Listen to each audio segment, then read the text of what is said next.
Bom dia, eu sou o jornalista Victor de Freitas e esse é o podcast Meio-Dia do portal Agora RS. Você confere aqui um resumo das principais notícias desta quarta-feira, 13 de julho.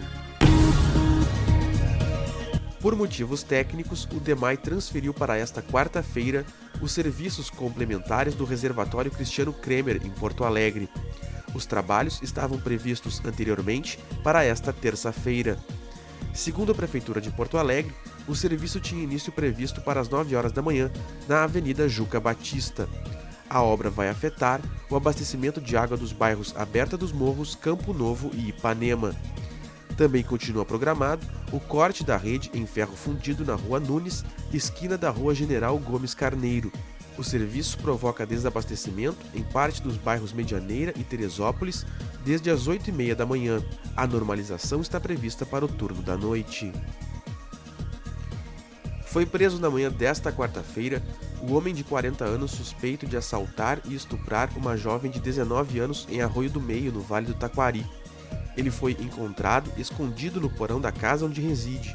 O detido ainda tentou fugir, mas escorregou quando tentava pular de um telhado para outro e foi pego.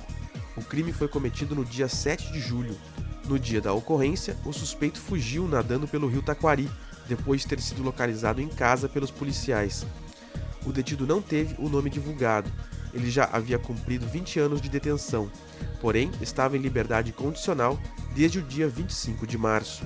Em seu histórico também existe o registro de outras 10 ocorrências de roubo com estupro, além de histórico por porte ilegal de arma e homicídio. Por 26 votos a 25, os deputados da Assembleia Legislativa do Rio Grande do Sul impuseram uma importante derrota nos planos do Poder Executivo. Os parlamentares rejeitaram o projeto para colocar dinheiro do Estado em obras de rodovias federais. O PL 51/2022 previa o investimento até o limite de 495 milhões de reais para executar obras e serviços em rodovias federais. Se tivesse sido aprovado, o texto autorizaria o DAER a executar serviços de pavimentação, duplicação e interseções, terraplanagem, sinalização, drenagem, obras de artes especiais, construção de trevos, dentre outros.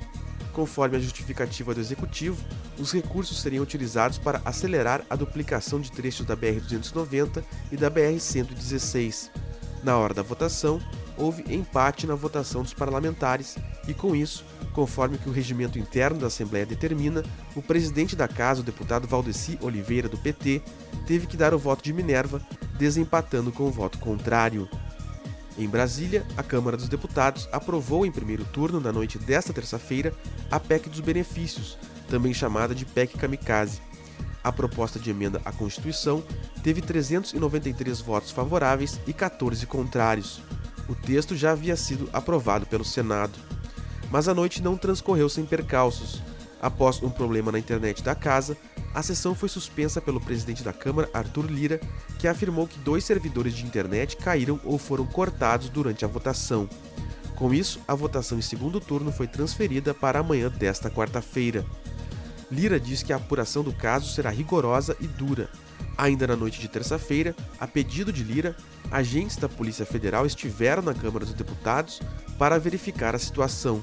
Para a TV Globo, o presidente da Câmara disse ter solicitado um relatório que aponte se o problema nos servidores foi causado por ação interna ou externa. Ainda segundo Lira, uma vez que a sessão foi suspensa e não cancelada, o painel de votação seguirá válido. A PEC Kamikaze, como é chamada, é uma proposta do governo que concede uma série de benefícios sociais à população nas proximidades das eleições. Se aprovadas, elas serão válidas somente até o fim deste ano. A massa de ar polar vai predominar no Rio Grande do Sul nesta quarta-feira. Além do frio, houve registro de geada em vários pontos do território gaúcho, principalmente na região sul, na Campanha e na Serra. A temperatura ficou perto de zero em alguns pontos do estado, mas com sensação térmica negativa, principalmente em cidades da região sul, da Campanha e da Serra. Depois, ao longo do dia, o sol aparece, mas a sensação será de frio. Em Porto Alegre, o tempo fica firme e o frio predomina, com máxima de 17 graus. Em Santa Cruz do Sul, o tempo também fica firme, com máxima de 16 graus. Essa edição do Meio-Dia chegou ao fim. Mantenha-se informado em agora-no-rs.com. Obrigado pela companhia e até o meio-dia de amanhã.